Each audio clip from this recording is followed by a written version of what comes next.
楚，摸一难嘛，会不会很难？唔会难，来情愫吃靠那么。啊，老师说要不要亲自试看看？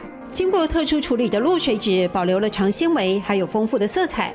用手撕、拉、卷过，贴在底纸上，慢慢成了一幅手工画。过程不难，但要达到真正的层次，绝非一朝一夕。比如说花的那种明暗度啦，纸张的一个色彩的一个渐层深浅度啦，它都是一种层层的堆叠出来的感觉。一小块一小块慢慢堆叠出山光水色，有类似油画的质感，还有中国水墨的渲染效果。徐秀凤还打算完成12生肖系列，要栩栩如生，惟妙惟肖。你看它这样毛毛的纤维很长，对不对哈？那因为呢，我可以做它，比如说动物的那个羽毛啦，好，它有很真实的感觉。也把自己游玩的画面、老家的情境、儿女童年的回忆都创作出来，疗愈了因为丈夫孩子晚归空巢期的寂寞心情。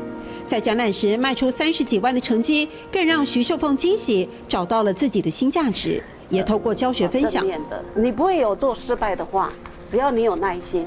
那尤其是那些阿嬷们来学画啊，那他们的画作带回家的时候有没有？那受到孩子的肯定啊，这个孩子每一个争着要说啊，妈妈你这一幅送给我。念书时展露的画画天分，跨出新领域，学有所成。花4个月完成的大幅作品《富贵长春牡丹孔雀图》，也呼应了老师的期许，继续努力。愿我如花中之秀，秀而香；情中之凤，凤而鸣。从家庭主妇变成艺术家，徐秀凤老师证明了没有不可能的事，努力逐梦，一步一步走出自己的天空。摸一难么？爱情素吃空那么？摸一难么？爱情素吃空那么？